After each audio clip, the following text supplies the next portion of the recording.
Hi! You know the story of the three little pigs and the big bad wolf? Well, this is a little bit different. This one is called The Three Little Wolves and the Big Bad Pig. Let's see what happens. Once upon a time, there were three cuddly little wolves with soft fur and fluffy tails who lived with their mother. The first was black, the second was gray, and the third was white. One day the mother called the three little wolves around her and said, "My children, it is time for you to go out into the world. Go and build a house for yourselves, but beware of that big, bad pig."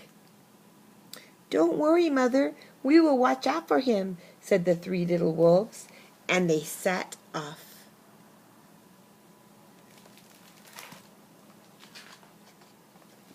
Soon they met a kangaroo who was pushing a wheelbarrow full of red and yellow bricks. I'm going to scoot my chair over a little bit so you can see better. There we go. "Please, will you give us some of your bricks?" asked the three little wolves.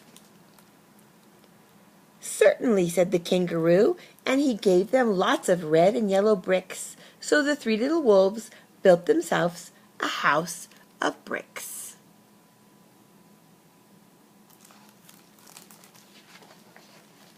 The very next day the big bad pig came prowling down the road and saw the house of bricks that the little wolves had built. The three little wolves were playing croquet in the garden. When they saw the big bad pig coming, they ran inside the house and they locked the door.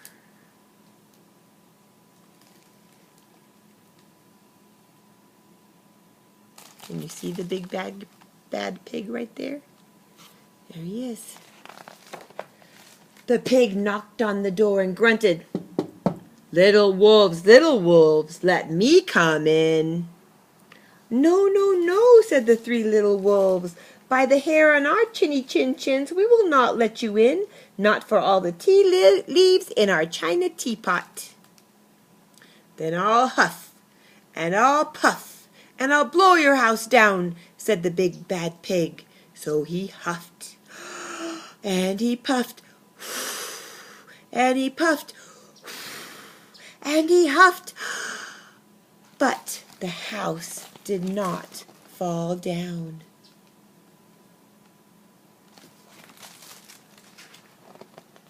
But the pig wasn't called big and bad for nothing. He went and fetched a sledgehammer, and he knocked the house down. The three little wolves only just managed to escape before the bricks crumbled, and they were frightened indeed. That is a big bad pig, isn't it? "We shall have to build a stronger house," they said. Just then they saw a beaver who was mixing concrete in a concrete mixer. "Please, will you give us some of your concrete?" asked the three little wolves. "Certainly," said the beaver, and he gave them buckets and buckets of messy, slurry concrete. So the three little wolves built themselves a house of concrete. You know what concrete is? It's the same as cement, just another word for cement. No sooner had they finished than the big bad pig came prowling down the road and saw the house of concrete that the three little wolves had built. They were playing battledore and shuttlecock in the garden when they saw the big bad pig coming and ran inside their house and shut the door. The pig rang the bell and said, "Little frightened wolves, come let me in."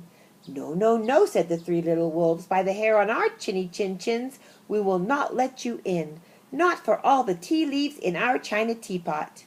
"Then I'll huff, and I'll puff, and I'll puff, and I'll blow your house down," said the pig.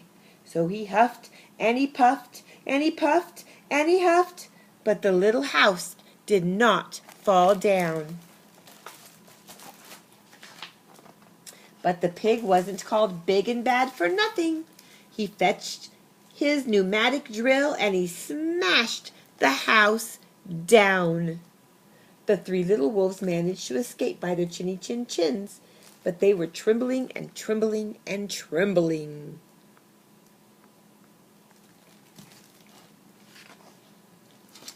"We shall build an even stronger house," they said, "because we are very determined." Just then they saw a truck coming down along the road carrying barbed wire, iron bars, armor plates, and heavy metal padlocks. "Please, will you give us some of your barbed wire, a few iron bars and armor plates, and some heavy metal padlocks?" they said to the rhinoceros who was driving the truck. "Sure," said the rhinoceros, and he gave them plenty of barbed wire, iron bars, armor plates, heavy metal padlocks. He also gave them plexiglass and some reinforced steel chains, because he was a generous and kind-hearted rhinoceros. So the three little wolves built themselves an extremely strong house. It was the strongest, securest house one could possibly imagine. They felt absolutely safe.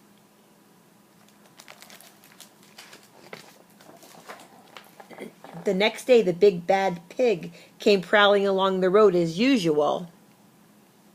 The three little wolves were playing hopscotch in the garden.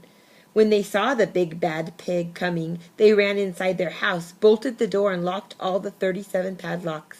The pig dialed the video entrance phone and said, "Little frightened wolves with the trembling chins, let me come in." "No, no, no," said the little wolves. "By the hair on our chinny chin chins, we will not let you in, not for all the tea leaves in our china teapot."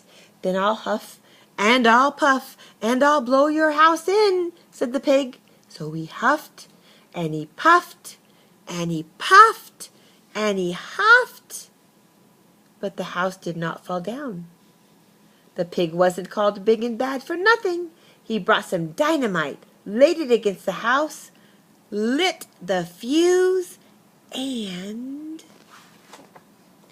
the house blew up. Oh my. The three little wolves just managed to escape with their fluffy tails scorched. "Something must be wrong with our building materials," they said. "We have to try something different." "But what?" At that moment they saw a flamingo coming along, pushing a wheelbarrow full of flowers. "Please, will you give us some flowers?" said the little wolves. "With pleasure," said the flamingo, and he gave them lots of flowers. So the three little pigs built themselves a house of flowers. Do you think that's a good idea? Will that be safe from the big bad pig? Let's see what happens.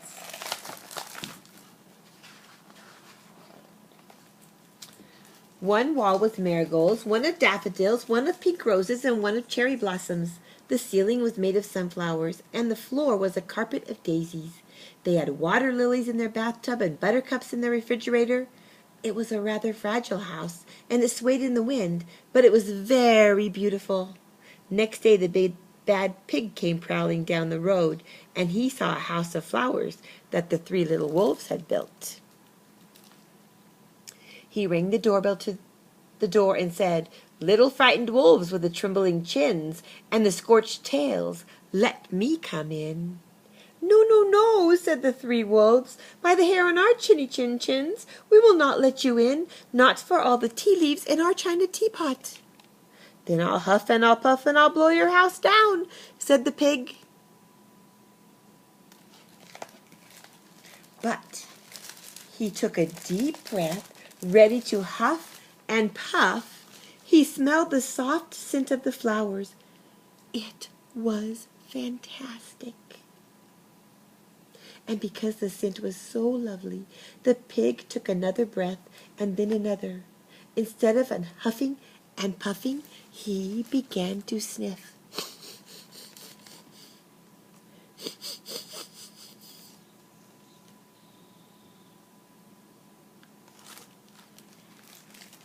He sniffed deeper and deeper until he was quite filled with the fragrance and scent. His heart grew tender, and he realized how horrible he had been. Right then, he decided to become a good pig. He started to sing and to dance the tarantella. He's dancing. At first, the three little wolves were a bit worried. It might be a trick. But soon they realized that the pig was truly changed, so they came running out of the house. they started playing games with him. First they played pig pong, then they played piggy in the middle, and then, when they were all tired, they invited the pig into their house. They offered him tea and strawberries and wolfberries and asked him to stay with them as long as he wanted. The pig accepted, and they all lived happily together ever after. The end. I love you. See you again soon. Bye.